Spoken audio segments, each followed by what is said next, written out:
Today, we are going to discover the differences between pultrusion, pull winding, and filament winding, and how each method impacts fibre reinforced polymer performance and applications.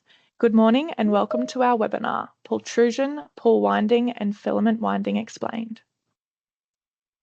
I'm Georgia Lance, Marketing Officer at Wagners CFT, and I'm here with today's guest speakers, Wagners CFT Lead R&D Technician, David Bolin, and Production Engineer, Alfred Ajak. David is a lead R&D engineer specialising in pultrusion and filament winding for high-performance composite structures. With 8 years in the composites industry, they have worked extensively across thermoset and thermoplastic resins, reinforcement fibres, structural adhesives, and the manufacturing processes that bring them together. Their experience spans laboratory formulation, pilot trials, production scale-up, and product qualification, with a strong focus on turning research into reliable manufacturable solutions. Alfred is a production engineer at Wagners CFT with 6 years of experience spanning the factory floor through to engineering. Starting as a machine operator, he has developed deep hands-on experience and expertise in the pultrusion process, from materials and process optimization through to product development and quality, with exposure to filament winding. He holds a Bachelor of Engineering Honours in Mechanical and Software Systems Engineering from QUT and is a member of Engineers Australia. We're also joined by Wagners CFT General Manager for Australia and New Zealand, Ryan Leeson, who will be facilitating the Q&A session at the end of the webinar. Welcome David, Alfred and Ryan. Before we get started, just a few webinar protocols. We are recording today's event and will make the recording public via the Wagners CFT YouTube channel. You can ask a question anytime during the webinar via the chat bubble at the top of the screen. However, we will hold your questions over to the end of the webinar for the Q&A session. And for anyone having difficulty accessing the chat facility, feel free to text me your questions on the mobile number that I have just popped in the chat now. So let's dive into today's webinar. I will hand over to David and Alfred.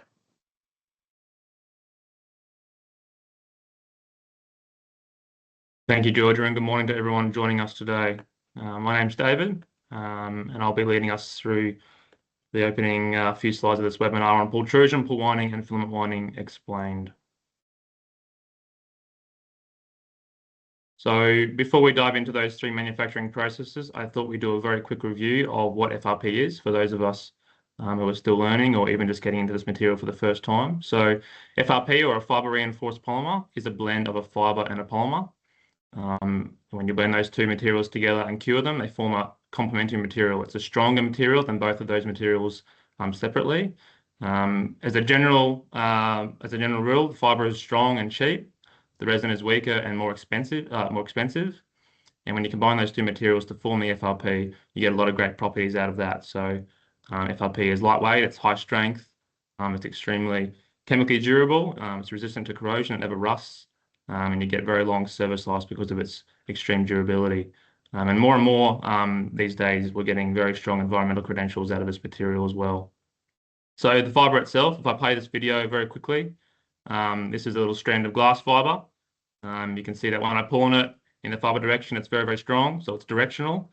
But when I pull it sideways, it's much weaker. So keep that in mind, that fibre is strong in one direction and weaker in the other direction, which results in the FRP material itself having properties in different directions based upon the fibre position.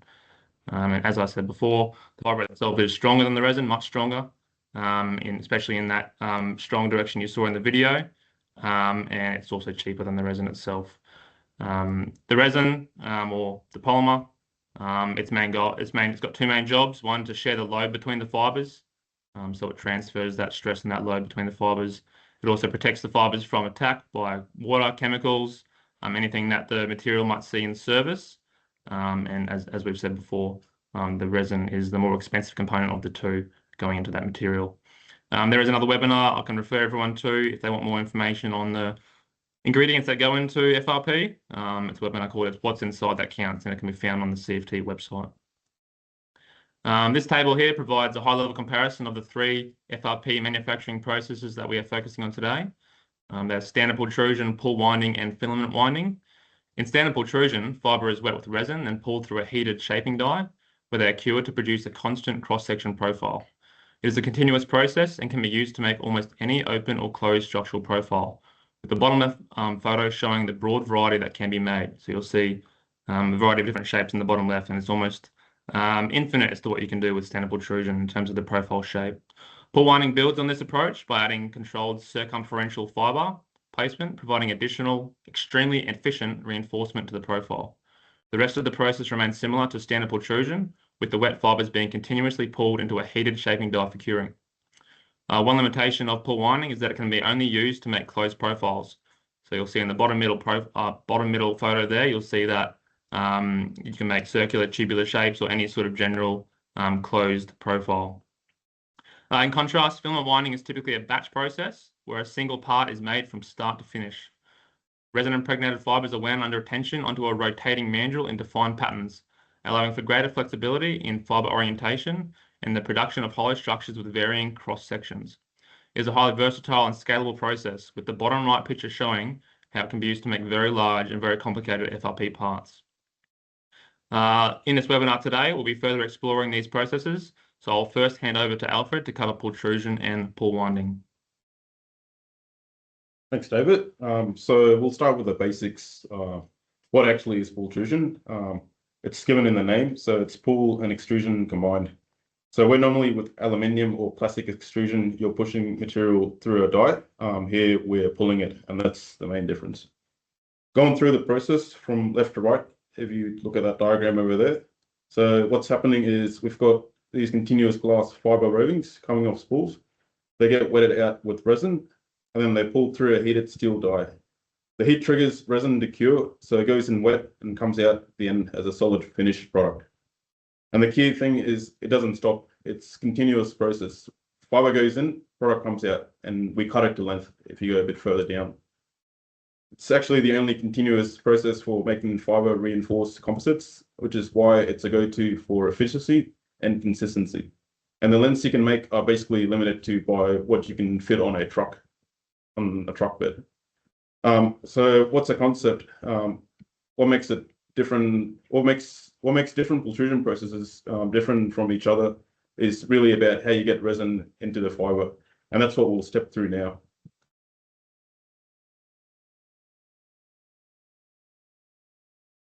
So pultrusion started with what's called open bath. Fibers pass through an open trough of resin before entering the die. It's simple, cheap, and works well.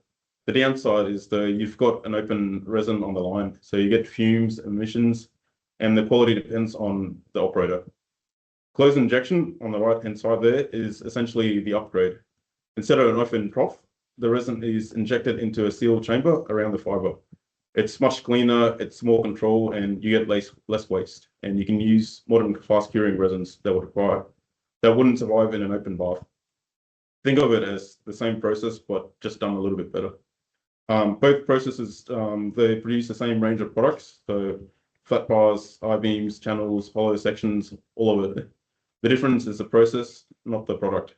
Either way, your fibers are mostly running lengthwise, strong in the pull direction, but what happens when you need strength in other directions? And that's where we go into pull winding. So on the screen there, you've got a much more zoomed in picture of the process where we don't have the cutoff saw anymore or the backside. But pull winding is essentially winding fibers onto the pultrusion process. So before the fibers enter the die, it passes through a set of winders that rotate around the line, and they lay additional glass fiber at helical angles onto the longitudinal bunch. So you've still got your lengthwise fibers for axial strength, but now you've got fibers spiraling around the profile at engineered angles. The whole combined package, once again, they enter the injection die this time, so it borrows the injection die technology from the previous slide. It cures in that die, and what comes out at the end is a finished product, this time with multi-directional fiber reinforcement in a single pass. So it's taking the cleaner, more controlled closed injection process and adding a winding capability on top. You get the throughput and consistency of pultrusion, but with fiber placement that you normally only get from filament winding. And that's why it's called pull winding. It literally combines filament winding and standard pultrusion together. The winding angles, again, they're not random. They're engineered per profile. And different products get different angles depending on what structural loads that product needs to handle. So we'll come back to that a bit later. If you go to the next slide, David. So what does each of these processes produce? So on the left, standard pultrusion, open bar fill closed, can produce basically anything with a constant cross-section. So flat bars, solid rods, angles, channels, I-beams, cable trays, the whole lot, basically. If you can machine a die for it, then you can pultrude it. Pull winding on the right there is more limited on the shape. You can see the bottom half of the table is all ticks, hollow sections, structural circular hollow sections, and enclosed profiles. That's all pull winding territory, but the top half is all crosses. So no flat bars or open sections. And the reason is quite simple. Pull winding needs something for the fiber to wind around. So there's a mandrel running through the center of the die, and the winders lay fiber on it. So the profile has to be hollow or enclosed. You can't wind fiber around a flat bar. So the question becomes, if standard pultrusion can make hollow sections too, why would you bother pull winding? And that comes down to what's actually inside the wall section. I'll give it back to David to give you a quick rundown on filament winding. Thank you, Alfred, for showing us that pultrusion and pull winding are two similar but different FRP manufacturing processes for creating constant cross-section structural profiles. Filament winding, in contrast, is a batch process whereby a single FRP part is made from start to finish before the cycle restarts. The key manufacturing difference is that it is a wrapping process, with wet fibers being controlled and applied onto a mandrel to cover it and form the part. If we look at this diagram, we can see the most common elements found in a basic filament winding machine. On the left, we can see the fiber coming into the process, where it first passes through a wet-out bath. This completely saturates the fiber with resin and provides some tensioning of the fiber to improve part quality and strength. To control the wrapping of the fiber onto the mandrel, there is a carriage that moves up and down the mandrel length, and we use a combination of the carriage movement and mandrel rotation to control the fiber position onto the mandrel and achieve full coverage. This highlights how filament winding has very high versatility for fiber position and angle than pultrusion or pull winding, which I will explain better in the following slide. On the right is the mandrel itself, which defines the shape of the FRP part being made. It is a physical object that we're going to wrap with fiber and resin, so it generally has the same shape as the target FRP part, but is made of steel or other durable materials. So here are some animations as well, which hopefully explain how filament winding can be used to apply fiber very flexibly onto the mandrel. In the top left, you can see what is our mandrel. In this instance, it's just a long tube, and you can see the rotation of the mandrel, which is defined as a rotational axis. On the top right, we can see the carriage moving back and forth up and down the length of that mandrel. And in the bottom, you can see how a combination of that mandrel movement and carriage movement can result in a very versatile application of fiber onto that mandrel. So the mandrel's in blue and the fiber being applied is in yellow as the carriage moves up and down. Because the fiber pattern can be so flexible, it is often programmed in software and that is sent to the machine. So here is another video showing a real-life filament winding process. On the left here is the fiber coming in from the wet-out bath and carriage. On the right here is our mandrel. We've already got some fiber applied to the surface, and you'll see in this video the mandrel and carriage moving together to apply that fiber.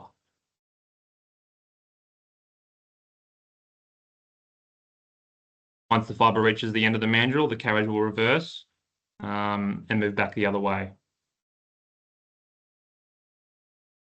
It will complete this movement many, many times to achieve full coverage and to complete your winding pattern for your FRP part. Following the wet winding process, the mandrel is often either cured in a hot oven or the resin is left to go hard at ambient. And then you have to remove your FRP part from that mandrel. So you do an extraction process or a removal process. And then the mandrel goes back to the start for the wet winding process again. So it's a cyclical process, one part made at a time. So why would you choose filament winding for process? As we've seen, the fiber angle and placement is highly controllable. And we'll dive into why this is important a little bit more shortly. It can make very cross-sectional parts. So we saw in pultrusion and pull winding, it's limited to constant cross-section. You can't vary that cross-section along your part length.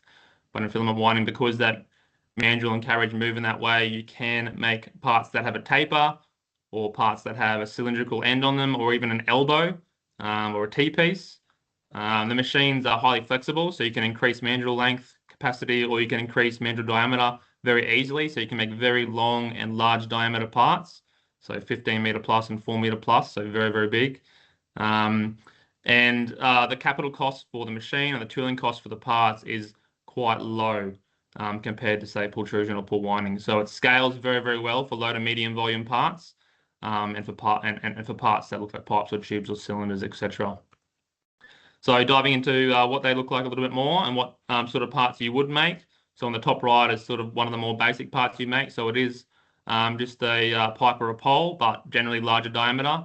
Can be made on filament winding, given how versatile it is. On the bottom left, you can add varying cross-sectional ends to form a cylinder. So it's very common in the high pressure cylinder industry. And on the bottom right, you can see or even more advanced part that can be made, whereby we're winding basically an elbow with fiber. So completely different to what you can do with pultrusion and pull winding. Just some other sort of interesting advancements in the filament winding space to show you how advanced it can get versus that basic machine we saw at the start. They have combined the motion with the robotic arm, so you get a lot more even more control over that fiber positioning when you combine a robot with the manual motion. And we've been talking about how it's a discrete process or a batch process, one part only made at a time, but they have also made efficiency gains in this area. So on the bottom right, you can see they're still making one part at a time, but they've multiplied the motion over 5 parts. So they're making 5 pressure tanks in one go on that machine there. I thought it'd be helpful to throw out, if you're looking at getting supplied some filament wound parts from someone, what should you ask? What are some important questions for you to know about? So obviously one very large input to the entire process and what makes FRP is the resin and glass. So you should always ask them what resin and what glass they're using and understand why that's important. Are they using any fillers, non-functional fillers, to bulk it out and make it cheaper, but also make it a lot weaker? What sort of fiber volume are they achieving? As we learned, high fiber equals high strength. And can they provide the layup, where the fiber is going, the fiber angle and the placement's important for the part optimization and where the strength is in the parts. Make sure it matches where you think the loads are going to be. And also ask them how they're curing their part. Generally, heat cured systems provide a little bit higher strength, a little bit higher durability versus ambient cure systems. And again, I'll just refer everyone back to that webinar about what's inside that counts. There's a little bit more detail about some of these inputs as well, which will help you understand why they are important. So if we dive into a comparison between, say, pull winding, which is our more efficient pultrusion process, versus this filament winding process, working through these points, we can see that pull winding is for constant cross sections, whereby filament winding is for a varied cross section and much larger diameter parts. In pull winding, the fiber is mostly straight with some circumferential angled, whereby filament winding, you can put on fiber at any angle and basically start anywhere on the part. So it's extremely versatile for that. Pull winding generally has, from a quality and strength point of view, it has higher glass volume, therefore the parts are generally stronger, and the quality is generally a little bit higher. Filament winding, on the other hand, does have a little bit lower glass volume, and there can be other quality concerns you have to sort of focus on and make sure you're addressing as well with the filament winding process. So we dive into, again, some of those technical aspects. What's the influence of fiber angle? Why do we talk about fiber angle and what makes that important? Well, if we refer back to that initial video showing that little bit of glass fiber being pulled on in that direction, that's called the 0 degree direction. If we refer to this graph on the right, we can see this is tensile strength. In the 0 degree direction, when you're pulling on that glass in the 0 degree direction, you get very, very high tensile strength. But if we go off axis, say we pull it at 45 degree on this graph, our tensile strength drops down very, very, very low, probably about 80% drop of the tensile strength off axis. And if you pull it 90 degrees, you lose even more. So it is very, very important to have your fiber angle, your fibers positioned as best you can in the direction of load for maximum strength. This is where filament winding comes into it, because as we've seen, you can put fibre on at a highly varying number of angles and anywhere on the part. So you generally can optimize your part very, very well for where the loads are going to be. If we talk about glass volume as well, we know that glass is stronger than the resin, so the more glass we get in, the better.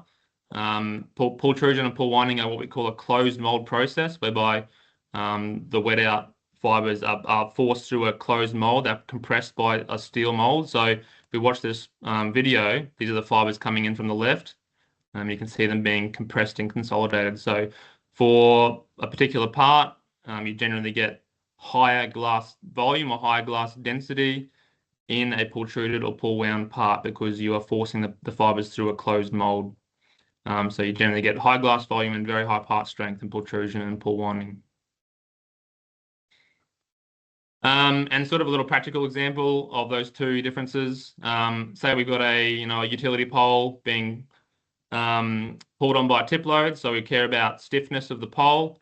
If we look at, say, a filament winding example whereby we can change the fibre angle from 10 degrees to 30 degrees, you can see the resultant difference in size of that pole profile results in a 20% higher material cost. So for a stiffness strength point of view, lower fibre angle is very, very good for a utility pole. And if we look at, say, a pultrusion pull winding example where we can get very high glass volume, if we compare a 60% glass volume part to a 40% glass volume part, and again, look at what the profile size difference is, you can see there's an even bigger difference in material cost if you have a low glass volume part versus a large glass volume part. So it's important to get your fibre angles where you want them to be to maximize part efficiency. And again, the higher the glass volume you get, the better for part efficiency.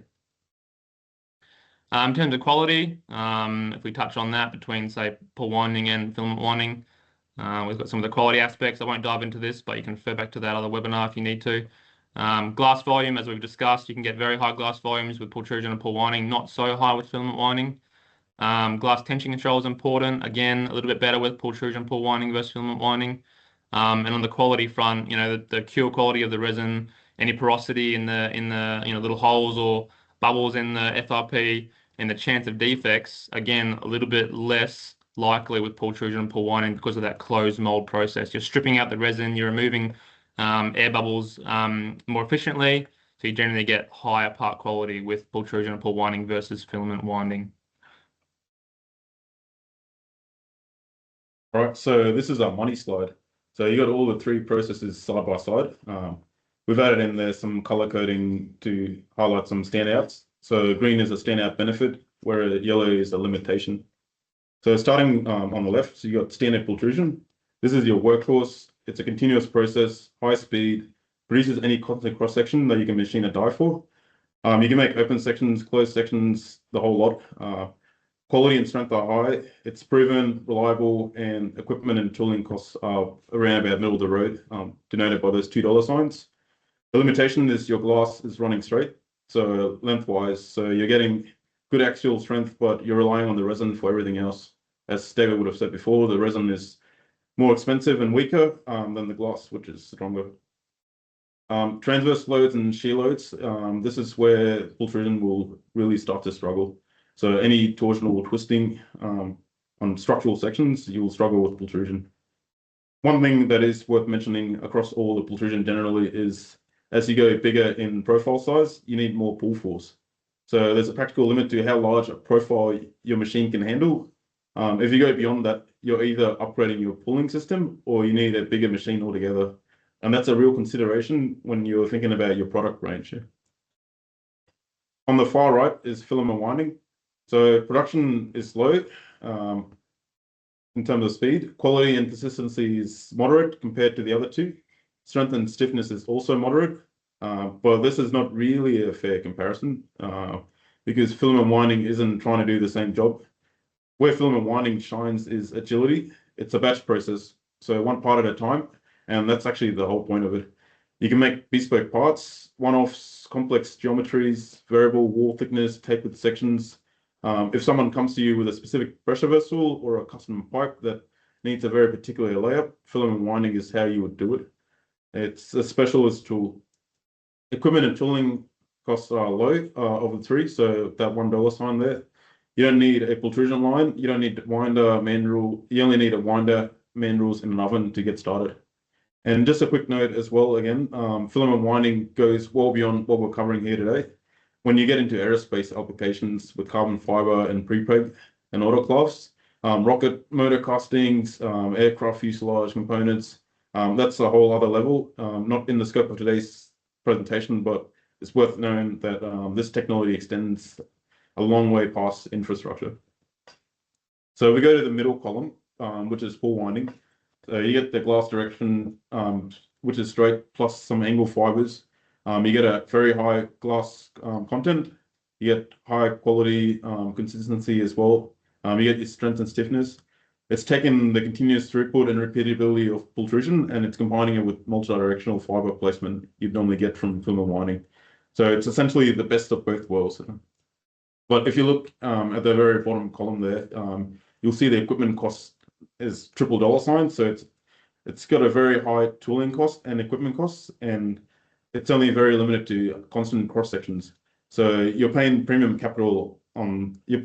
the capital side, and you're limited to hollow enclosed profiles because the winder needs someone to wind around. Every profile needs its own die and tooling.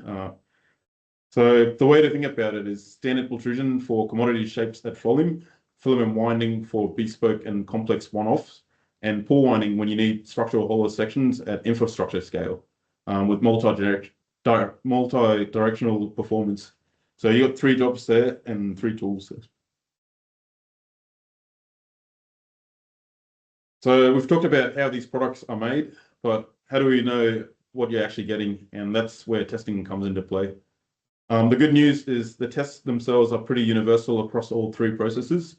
You're testing the same things. So tensile testing, flexural shear testing at the coupon level, if you go from left to right. And then you do your full section testing under real world loads. The main difference isn't what you test, it's how you sample. With a continuous process like pultrusion or pull winding, you're pulling samples at intervals from production runs that's been going on for hours.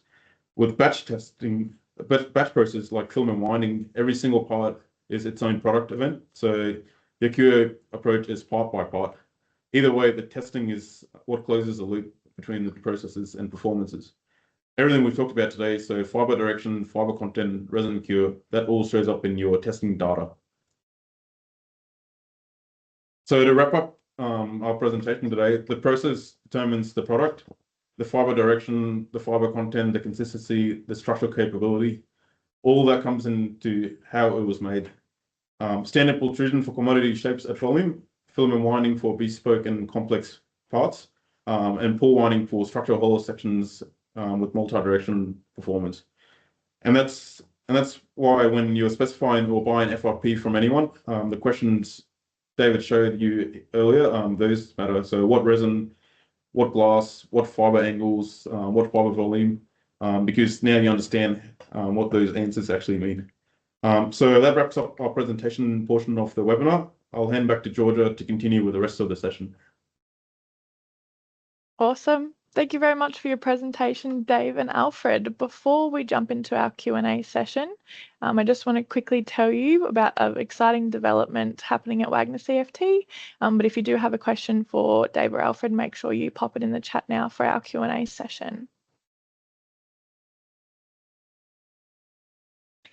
Wagners CFT is proud to announce that our circular hollow sections, square hollow sections, and rectangular hollow sections have been certified Australian made. This certification represents more than a logo. It highlights our commitment to local manufacturing, quality assurance, and supply chain reliability while supporting Australian jobs and the industry. Most importantly, it reinforces our focus on delivering innovative composite solutions manufactured in Australia for Australian conditions. Use the QR code on the screen now to explore our new Australian-made website page, and I'll also include this link in today's follow-up email. I'd now like to welcome Wagners CFT General Manager for Australia and New Zealand, Ryan Leeson, who will be facilitating the Q&A session of our webinar today. Let's have a look at some of those questions, Ryan. Okay, first one from George. Could a filament wound large pipe be used to replace a conventional reinforced concrete pipe? Does it have similar or greater compressive resistance? Yeah, great Dave? question. Great question, George. Yeah, absolutely it could. I think as we've seen, filament winding, first of all, can do large diameters. So we've seen up to 4 or 5 meters. So it can cover some of those larger pipe sizes from a concrete point of view. And we've talked about customizability of filament winding. So if you get those fibers in the right place for what sort of loads these concrete pipes are seeing, I've got no doubt that you could achieve very high compressive strengths. So if it's being loaded by soil from the top, you want strong hoop strength or high hoop strength. Filament winding really does excel in getting that high fiber angle, so around the circumference of that pipe. Yeah, I would encourage you, to have a look into this process a bit further and see where it can get you.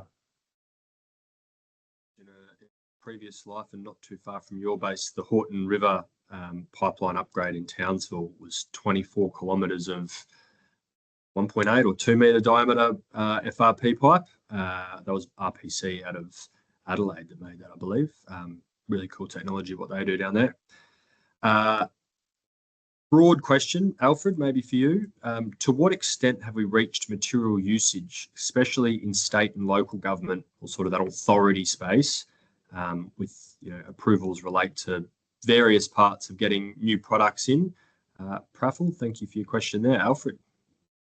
I think we're getting closer to probably the 30% mark in terms of material usage. Obviously, there's a few industries where, because FRP is generally quite young when you compare it to steel and timber, the general traditional materials. So you have to go through a very, very extensive testing process in order to try and prove or justify that it can perform for the long term. We're talking about 20, 30, 40, 50 to 100 years. So it's still work in progress, but it's starting to be utilized a bit more now. Thanks, Alfred. A question from Ahmed here. Dave, for you, how are filament wound tank mandrels extracted as the mandrel is stuck inside the tank/pressure vessel? Assuming that's because we're working on a multi-axis and we're winding the end of them, Dave? Yeah, I mean, if we're talking pressure vessels, often the mandrel is left inside. So pressure vessels come in sort of different types, type 1 through 5. And often the earlier or the lower types, which is the less advanced types, they combine, say, a steel mandrel or plastic mandrel with the fibers. So they actually use the mandrel as part of the finished part. So a lot of those ones the mandrel is not removed, it forms part of the finished part. But in terms of removable mandrels for those sort of parts, you can also have a foam mandrel where you can maybe dissolve the foam after the process and remove it, or even collapsible mandrels as well. So the filament winding process is really just extremely versatile across the board for those sort of more unusual shapes. Alfred, question for you. You mentioned pull force as a limiting capacity. Do you maybe just want to maybe give the audience a bit of a brief on what method Wagners have historically used and what sort of pull forces our machines are capable of achieving? Just mute there, Alfred. Sorry. Okay. Because you're pulling glass through a die and you're pulling it over tooling as well. That builds up quite a lot of friction. And then you got the resin in there as well. So you get what you call viscous friction as well. So those forces can add up depending on how large your profile is. For example, you can start from a couple of 100 kilos to what we have here, Wagners, which is up to 50 tons in pulling force. So it's quite substantial depending on how large you're going. Very good. Not sure who's best to handle this one. It might be me, but George has come through with another question here. How green is the product compared to steel or concrete forms? Dave, do you feel comfortable handling that one? I'll let you handle that, Ryan. Okay.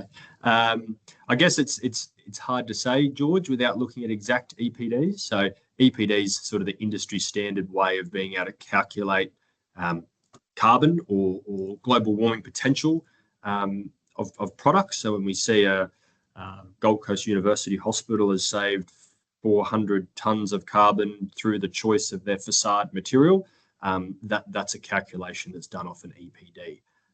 Life is typically where FRP products win. So there might be, small differences in the initial materials, but if one material lasts for 3 or 4 times the life of it, that's where you do get a real benefit, and that's often, particularly in high corrosive environments, often where and why it's chosen. So Kelly's popped in the chat there, Wagners EPD.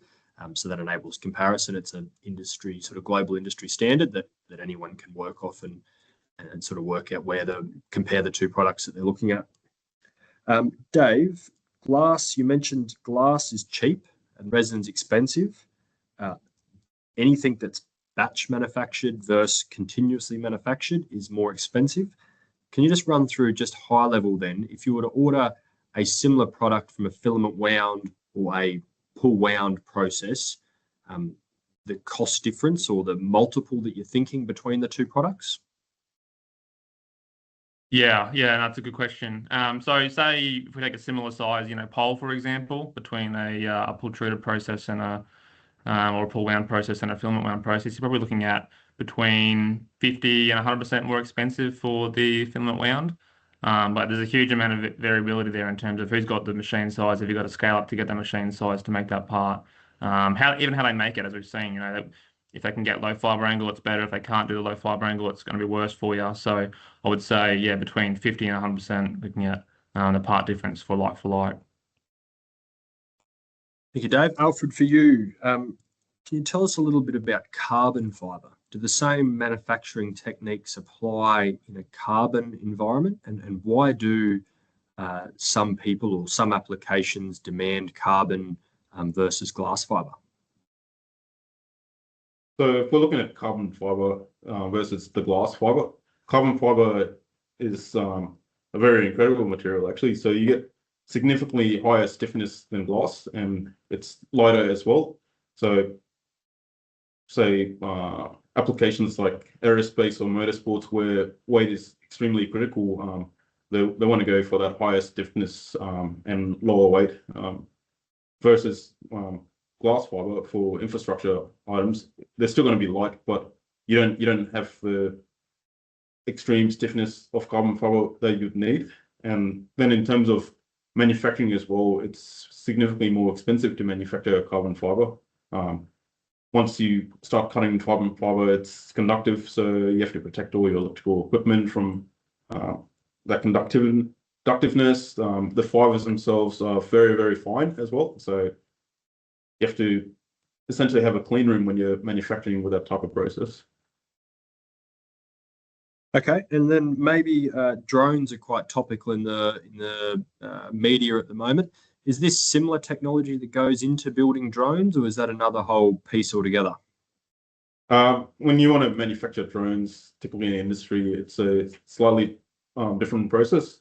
It's still a batch process, but it's what we call pre-preg layup or compression molding, or even in some cases, they do 3D printing of composites now. You're making much smaller parts where filament winding doesn't make sense. It'd be more overkill.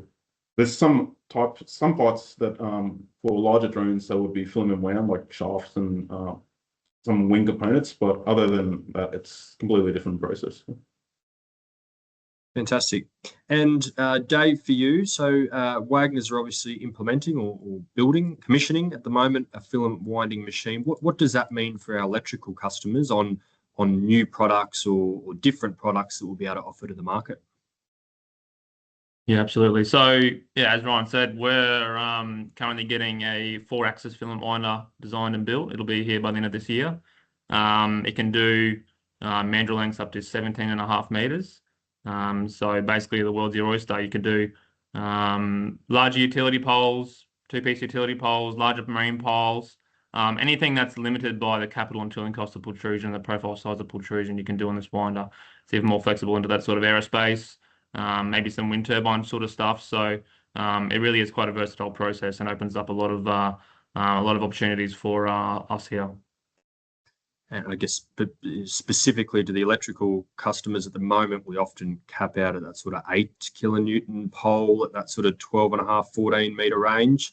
This will enable us to do 14 kilonewton poles as well as 12 kilonewtons poles as well, sorry, and then start to go higher. So I think we're looking at an initial design range of up to 23 meters, Dave. Is that a 2 or 3 piece pole to get to 23 meters?